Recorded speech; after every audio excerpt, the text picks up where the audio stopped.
Hey, what's up, guys? Welcome back to my channel. I'm Rashawn427, and actually today what I'm actually doing is my SummerSlam 2023 predictions, and it's actually predictions on SummerSlam 2023, which take place August 5th, 2023, from Detroit, Michigan, at Ford Field. And I actually will be attending this event.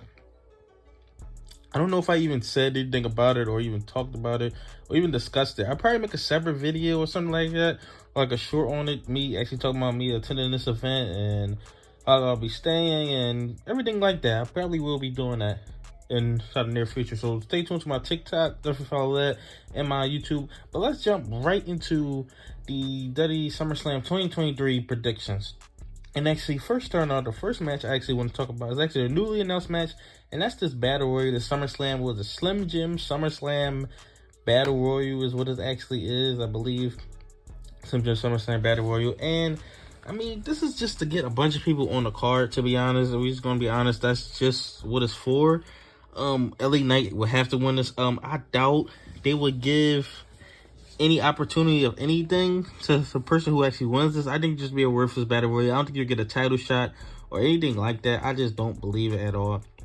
It's just me personally, I just don't believe it. But LA Knight should definitely win this. It'll probably be, I would say, 15, 20 men. I doubt it'll be like 30 men. I'd say 15, 20 men. Get a bunch of tag teams like American Alpha, Street Profits being inside this match. If I had to guess, Rest of the Brawling Brutes, stuff like that. Just people like that will probably be inside this match. And that'll really be about it, to be honest. I just don't see anything really coming out of this match. LA Knight for the win. Basically just to get LA Knight on the card and a bunch of people on the card. Just not stacking it up to like 12, 13 matches like they usually do. It just having something shorter or something like that. And the next match I actually want to talk about is actually Ricochet versus Logan Paul. Now, this match is something that has been building up since the Royal Rumble, to be honest.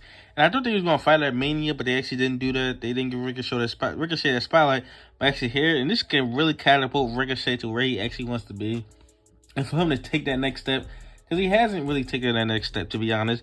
And to be honest, his promos really wasn't, his promos aren't that good, just period. But I feel like he can actually still overcome it just because he's a great in-ring performer. He's fantastic. I think this would be a great match. This or the Battle Royal that I just talked about will probably kick off the night. But I think this could really catapult Ricochet. Of course, he's losing. I'm going with Logan Paul picking up the victory inside this match. Of course, he's losing. Stuff like that. That's just what I actually believe. Logan Paul, this is just a showcase. It's basically just a showcase match.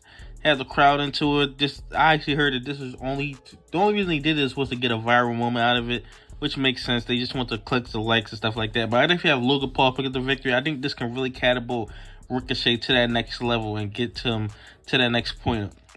And the next match I actually want to talk about is actually Gunther versus Drew McIntyre for the Intercontinental Championship. Now, with this match, Drew McIntyre coming back, this is going to be his first real big match, first real big feud he's going to be having. And you would think that Drew McIntyre just comes in here, he wins it, and that'll be about it. But Gunther doesn't pass Honky Tonk Man until, I believe, Payback. I don't know if it's after Payback, then Drew ain't winning until Fastlane. But I believe it's right before Payback. Because I believe he has like 28 days. It's something around that would actually be him. But if Gunther actually loses it if Gunther actually loses it at SummerSlam, then he will not break the record. So that's the reason I had me thinking that Drew will actually win this match. I'm pretty sure I'm right about that, because I'm pretty sure he has like 30 days left. There's not enough days left to actually beat Honky Tonk Man's record. I believe that he'll beat Macho Man record, is kind of second longest reigning, but I just don't see them like having the second longest reign and him not being Honky Tonk Man's record. I mean, is it that big of a deal to me? No. Yeah. I guess it's a big deal because, you know, he's going to have the longest reign. But they're only really doing it just because they want to update their record books and stuff like that. But to be honest, truthfully, Drew McIntyre should win this match. But because of that, they're going to prolong this feud, which the feud is still going to go on. But they're going to prolong it even longer just because they want Gunther to have that record for the longest reigning Intercontinental Champion of all time. And he'll have that record. And once he breaks that record, Drew McIntyre is definitely winning an Intercontinental Championship because they have to do something with him coming up off of this, off of that time off they actually have. And just to do something with Drew McIntyre and him beating Gunther is something major, because him beating the longest reigning Intercontinental Champion of all time will be something huge that Drew McIntyre can actually do. And, you know, he said he wants something big to do, so that'll be something big to do right there. Him actually beating Gunther. But it won't happen on this night. I'm actually going with Gunther retaining at SummerSlam. This match, let's discuss this match. Ronda Rousey versus Shayna Baszler. I'm gonna be honest. When they kept saying this was on a rumor card, which the rumor card was pretty much on point. I mean, we already knew the card. I was just like, there's no way they put this on the main card. It has to be on like the Raw before, SmackDown before, but they actually putting this on the main. I just don't get it.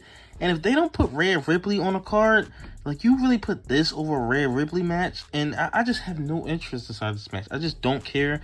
Ronda Rousey can go. I really don't care if she leaves. I'm just being completely honest. I just do not care.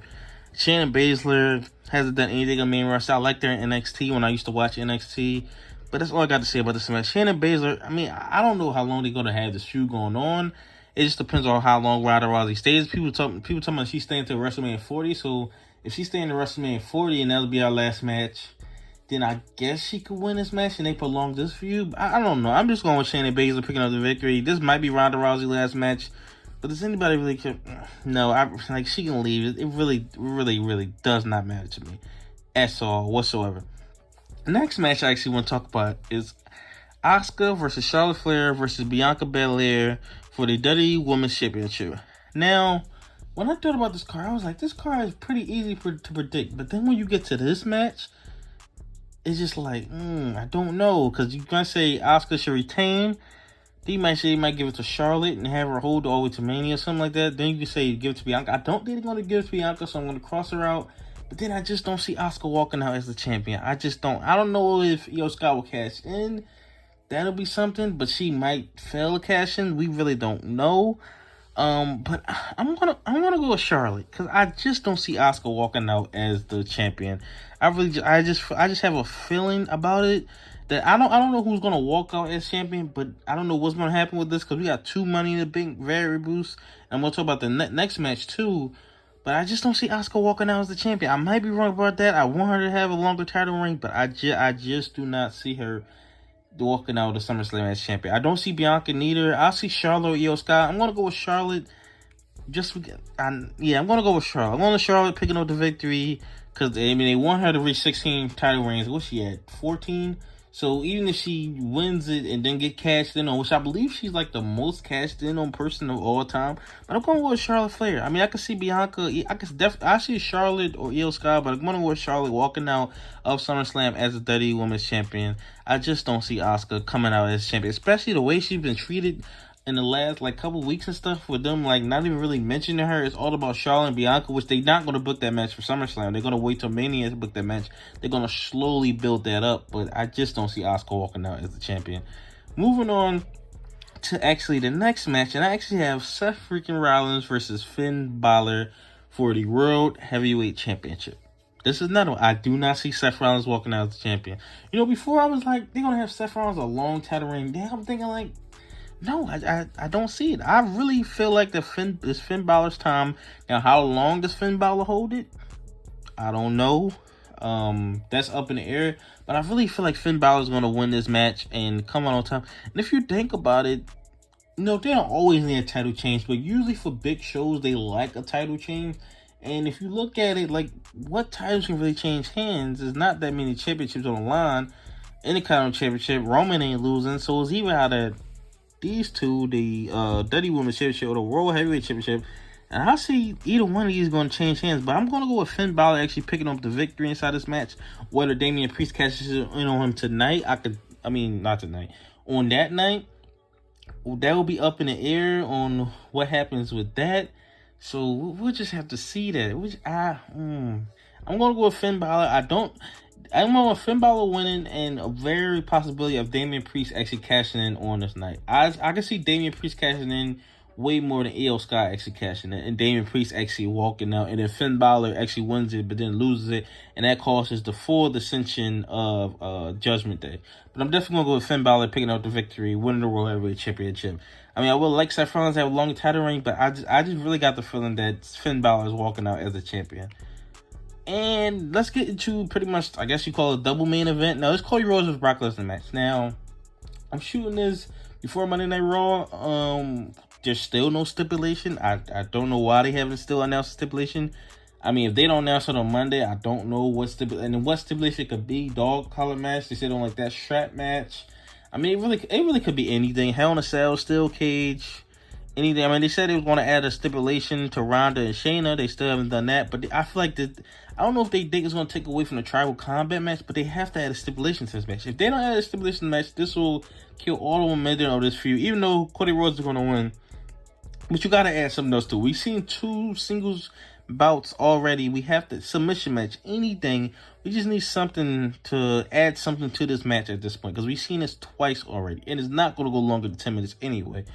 But Cody Rhodes versus Brock Lesnar, I'm going to go Cody Rhodes picking up the victory. Hopefully they add a stipulation to it. I mean, it will just, I mean, with this match, it's just amazing just to see Cody Rhodes in person, see Brock Lesnar as well, because I don't think I've ever seen Brock Lesnar actually wrestle in person. No, I actually never seen Brock Lesnar wrestle. I've seen him in person, but he actually didn't wrestle that night. So I'm going to go Cody Rhodes picking up the victory. As far as prediction, I'm going to go a strap match. Maybe Hell in a Cell? No, I mean, they would announce that already. I'm going to go a strap match from Steel Cage or something like that. I'm going to go something like that. Something old school. Maybe a street fight or something like that. Let's get to the main event. I mean, this is pretty much obvious who's going to win this match. This is Roman Reigns versus Jey Uso in a tribal combat match for the undisputed WWE Universal Championship. And the recognition of Tribal Chief. I mean, it's so obvious. Roman Reigns is going to win. I think this would be a great match. A great display for Jey Uso and for everybody actually involved inside this match and everything like that. But to say that, you know, Jey Uso will win, no, he's just not winning. Roman Reigns is picking up the victory, coming out on top inside this match, which is fine, perfectly fine. What this actually leads to, I definitely think this leads to Jey Uso versus Soul Skull at Payback. I think it's going to be a great match. It's definitely interesting to see what they call it, what they make this tribal combat match is, like what it actually is going to be. That will be very interesting right there. Where there will be like extra stuff to it, or just Extreme Rules match, but they call it tribal combat. So hopefully that means more to it. I hope that they don't think that the Cody and Brock match will take away from this match. That's the reason they don't add a stipulation to Cody and Brock, which Steady does stuff like that, which is so stupid. That match needs the stipulation. But yeah, tell me your thoughts in the comment section below. What are your predictions on this? Now, I think that every match is pretty much on point and just like pretty obvious to predict, except the World Heavyweight Championship match and the WWE Women's Championship match. And I guess the Battle Royal is kind of unpredictable, but they have, I mean, if they don't give it to LA Knight, then I just don't see them pushing them at that point. At that point, it's not about patience. They just don't want to push them. But tell me your thoughts in the comment section below. Like, comment, subscribe. Thanks for watching.